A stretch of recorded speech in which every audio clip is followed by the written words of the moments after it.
making headlines. MMA issues the license required for the Development Bank of the Maldives.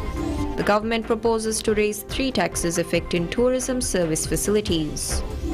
And Mira publicly names 170 individuals in the tourism sector who have failed to pay their tax obligations through the second quarter of this year.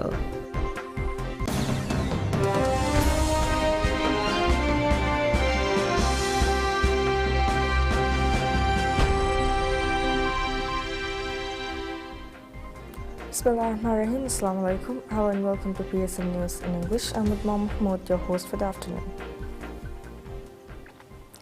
Looking into the details, Maldives Monetary Authority MMA issues their license a regard for the Development Bank of Maldives Limited (DBM). President Dr. Mohamed Moiz announced the formation of the DBM on May 16. The request to obtain the license a regard to create the bank was submitted to MMA in July. In a ceremony held in MMA, the license was handed over by MMA's Governor, Ahmed Munawar. It was received by the Minister of Economic Development and Trade, Mohammed Said. The government decided to establish the DBM such that it aligns with the government's strategic policies. Its primary objectives include funding infrastructure projects, investing in sustainable economic and social development, and addressing the challenges associated with financing public sector investment program (PSIP) projects through syndicated financing. Additionally, it seeks to promote greater retention of foreign exchange within the nation's banking system, fostering economic stability and growth. Members were elected to the DBM's Board of Directors on October 12. As such, Aruni Gunatilak from Singapore was appointed as the chairperson of the bank.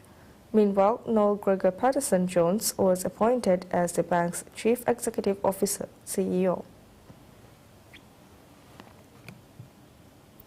The government proposes to raise 3 taxes including the Tourism Goods and Services Tax, TGST, affecting tourism service facilities.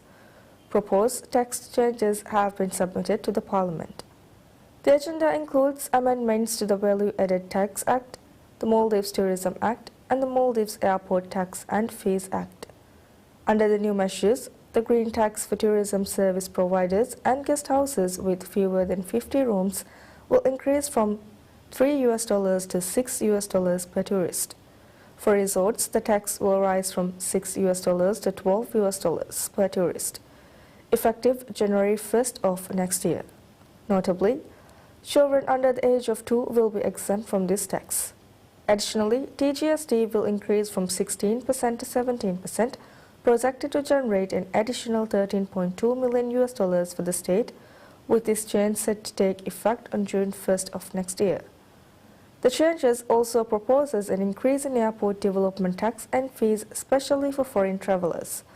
The previous fee for economy class travelers will rise to $50 from $30, while business class fares will increase from $50 to $120. First class fares will go from $90 to $240, and fees for private jets will jump from $120 to $480. These changes are part of the government's fiscal reform agenda, with the Ministry of Finance estimating an overall revenue increase of $169 million. The Maldives Inland Revenue Authority, MIRA, publicly names 170 individuals in the tourism sector who have failed to pay their tourism goods and services tax, TGST, and green tax obligations through the second quarter of this year. This list includes those who owe more than $6,514 in TGST and green tax. Released on Thursday, the publication of these names falls under regulations requiring disclosure of individuals and companies that do not file tax returns or settle their tax dues. Notably, the list features various businesses, including well-known guest houses and tourism shops.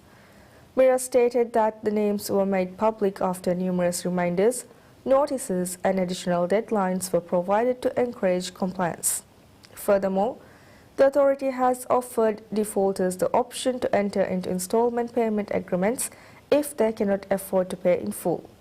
It assured that no further enforcement actions would be taken as long as these agreements are honored. Over the past 3 months, MIRA has sent out 44,390 SMS messages, made 22,761 phone calls, and issued 30,550 notices to taxpayers. Additionally, 397 individuals have been granted installment payment options to assist with their tax obligations. Maldives Inland Revenue Authority MIRA reveals that the amount collected as Zakat Al Mal in September has increased by fourfold compared to September 2023. The monthly report of September publicized by MIRA indicated that the authority collected a total of $564,202 as Zakat Al Mal. This is a remarkable 204% increase compared to the amount collected within the same period last year, which stands at $181,582. With these amounts, MIRA reported that the government has collected a total of $5.3 million as Zakat Al Mal so far this year. This is a notable 17.1% increase compared to the $4.5 million collected last year. Zakat Al Mal is part of the wealth and property that Muslims must pay annually to help the poor of their community. Zakat is levied on specific assets only identified by Islamic law as assets having the potential for growth. Any person who meets the minimum amount of wealth nisab must pay their share of Zakat Al Mal. The current nisab for Zakat Al Mal is $607 as set by the Ministry of Islamic Affairs. The value of gold and silver is considered in determining the nisab for zakat. Therefore, the nisab changes due to alterations in the price of gold and silver in the world market. The latest modification to the nisab was brought by the ministry in May. MIRA has been collecting Zakat Al Mal since 2016, while the Ministry of Islamic Affairs continues to collect Zakat Al Fitr. The Election Commission of Maldives, ECM, announces that by-elections for the Women's Development Committees in 3 islands will take place in December. Voting is set for Saturday, December 14 from 8 a.m. to 4 p.m. These by-elections aim to fill 3 positions on Hadal Kuribi Women's Development Committee, 3 on the Gafdal Devadu Women's Development Committee, and 2 on the Meme Ramando Women's Development Committee. Candidates interested in running for these positions can submit their nominations until Tuesday, October 29 at 2 p.m. Vote counting will commence 30 minutes after polls close, with official results expected to be announced shortly thereafter in December 16. Additionally, the Elections Commission has opened a window for submitting complaints related to the by-elections. Complaints can be filed using the designated complaint form provided by the Commission. In accordance with the 2022 amendment to the Decentralization of Administrative Areas Act, by-elections for Women's Development Committee members can only be held once a year. The Elections Commission, ECM, announces its intention to consolidate all electoral laws in the Maldives. Currently, several separate laws govern elections, including the General Elections Act, the Presidential Elections Act, the Parliamentary Elections Act, and the Local Council Elections Act. During an appearance on a program of PSMNEWS, President of the Elections Commission of the Maldives, ECM, Fuad Tawfiq, explained that the Commission is reviewing all election-related laws with the aim of merging them. He mentioned that discussions are ongoing with Commission members and the legal team to facilitate this process. Fuad acknowledged that the fragmentation of these laws has resulted in public confusion. He emphasized that consolidating the laws would enhance the Commission's efficiency by creating a clear, unified framework. He noted that 3 out of 5 years are dedicated to election activities, with the remaining 2 years focused on legislative updates and staff training. Additionally, Fuad expressed his commitment to amending existing laws as needed and developing new legislation in preparation for the 2026 elections. The Commission is already proposing changes, including a measure that would allow political parties with fewer than 10,000 members to receive funding from the state budget. The Housing Development Corporation, HDC, announces the availability of 18 additional plots of land for sale in Hulumale. The land plots are located on the beach side of Hulumale Phase 2, with 2 beachfront plots and 16 beachside plots ranging in size from 1,864 square meters to 2,408 square meters.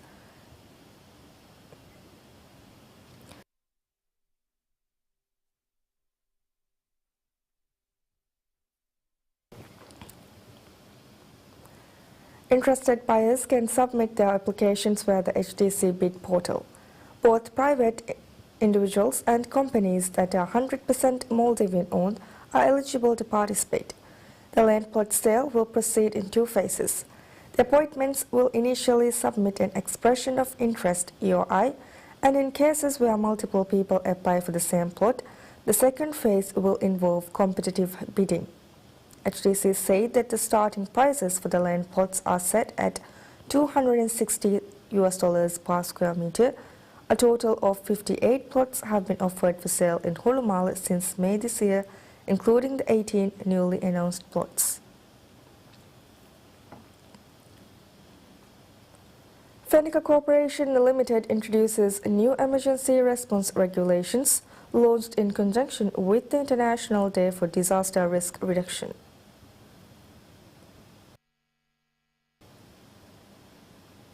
These regulations outline procedures for handling service disruptions caused by natural or other emergencies and specify the structure of response teams for such situations. As part of the Tayyar initiative, FICA provided theoretical training and emergency management to teams and employees across all branches. It marks a crucial step towards establishing the safety standards required for FICA buildings under utility regulatory regulations. Several related activities are also planned for next year. FICA announced plans to offer practical training to employees on emergency response and ensure that essential equipment is available in all branches. The company is currently in talks with the Maldives National Defense Force (MNDF) to provide hands-on training and aims to sign a Memorandum of Understanding (MOU) with the MNDF to continue these efforts into the next year. Serving 151 islands across the Maldives, FICA is working to bring all its power plants and reverse osmosis RO plants up to utility safety standards while ensuring each branch is fully prepared for emergency situations.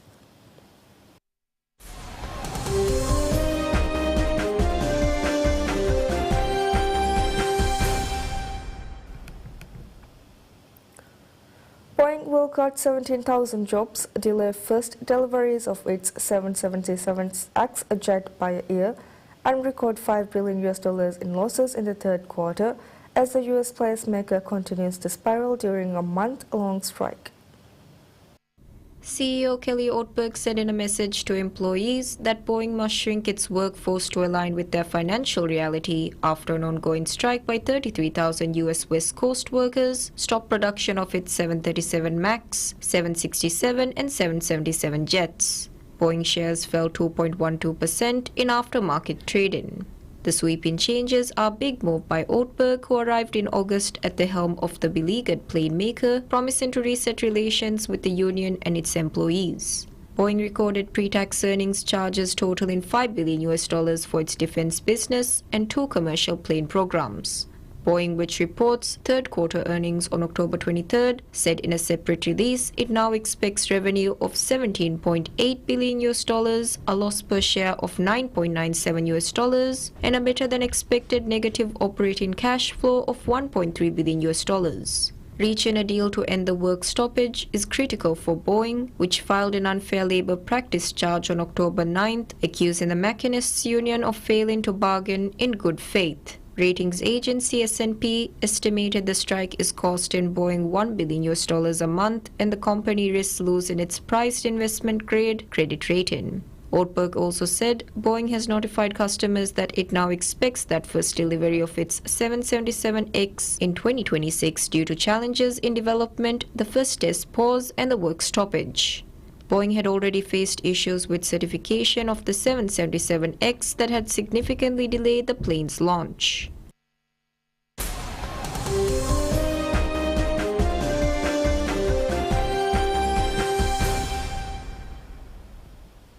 Japanese organization Nihon Hindenkyo a grassroots movement of atomic bomb survivors from Hiroshima and Nagasaki wins the Nobel Peace Prize in a warning to countries that have nuclear weapons not to use them. Many survivors of the only 2 nuclear bombs ever to be used in conflict, who are known in Japanese as hibakusha, have dedicated their lives to the struggle for a nuclear-free world. UN Secretary-General Antonio Guterres on Friday issued a statement. He noted that they are an inspiration to the shared efforts to build a world free of nuclear weapons. UN High Representative for Disarmament Affairs Izumi Nakamitsu echoed Guterres at the press conference at the United Nations headquarters in New York. This morning, I would like to really not just warmly congratulate them, but also I would like to again repeat my sincere thanks, and then also on behalf of the United Nations, our sincere gratitude for their tireless work in support of nuclear disarmament. We do receive incredible amounts of inspiration and also courage and energy, I would say, from their movements and from those individual hibakusha. They are incredible people. There were 106,825 atomic bomb survivors registered in Japan as of March this year, data from the country's health ministry showed, with an average age of 85.6 years. The Norwegian Nobel Committee awarded the prize to Nihon Hidankyo, representing survivors of the 1945 U.S. atomic bombings of Hiroshima and Nagasaki, for its decades-long efforts to abolish nuclear weapons. The organization's co-chair, Toshiyuki Mimaki, said he felt the award meant more responsibility, adding that most atomic bomb survivors were over 85 years old, meaning the challenge lied in what to do in the future. The Norwegian Nobel Committee said in its citation the group was receiving the Peace Prize for its efforts to achieve a world free of nuclear weapons and for demonstrating through witness testimony that nuclear weapons must never be used again.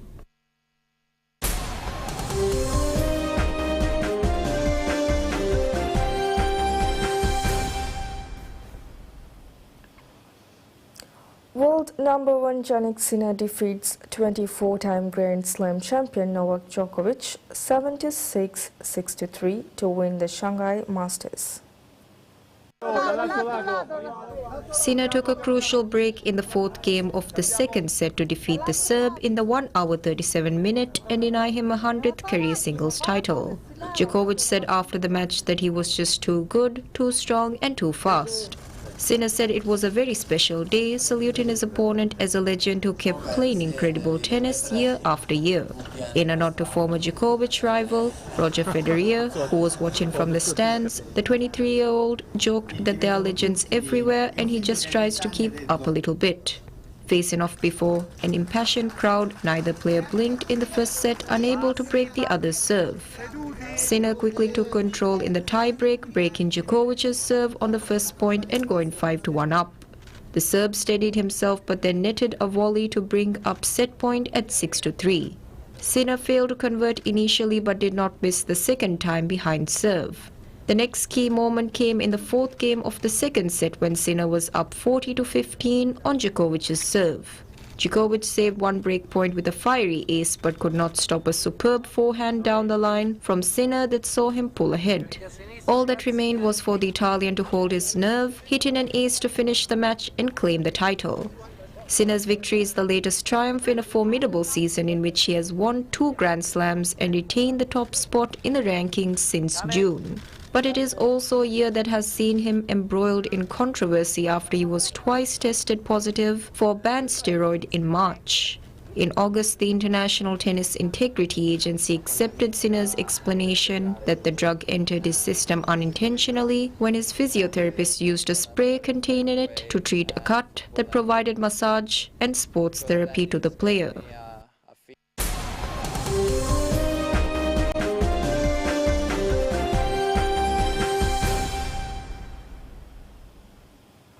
In Abuja, Nigeria, a project called Deaf in Tech is revolutionizing the tech industry for those with hearing impairments.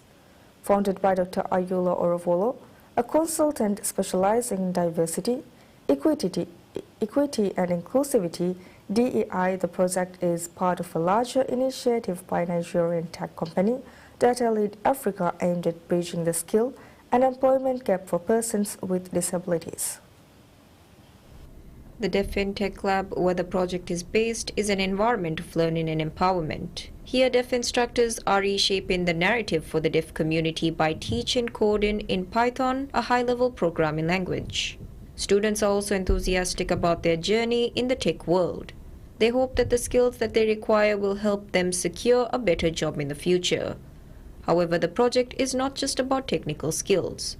It is about fostering an atmosphere of inclusivity and diversity.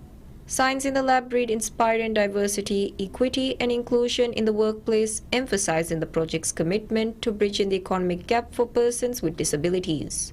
Dr. Arawolo sees the project as a response to the lack of opportunities for the deaf community, particularly women who face additional challenges due to the intersection of gender and disability. We started the Deaf in Tech in 2022 as a response to bridging the economic gap for persons with disabilities, and our focus has been on the deaf community, which we have found to be conspicuously lacking behind in terms of the amount of job available for them due to their disability. Students echo this sentiment. They see the program as a stepping stone to a brighter future. Since its inception in 2022, the Deaf in Tech project has trained nearly 1,000 deaf individuals, providing them with the skills and knowledge to thrive in the tech industry. Through these efforts, Data Led Africa is not only empowering the deaf community, but also building a more inclusive and diverse tech industry in Nigeria. The United Nations UN survey reports on disability in 2018 also revealed that there are 2 billion people living with disabilities worldwide, with majority living in developing countries. Going by the UN reports, 25.5 million are Nigerians living with disabilities, out of which 9.5 million are deaf Nigerians who deserve decent living conditions. That's it for now. Thank you for watching. Have a pleasant day ahead. Bye-bye.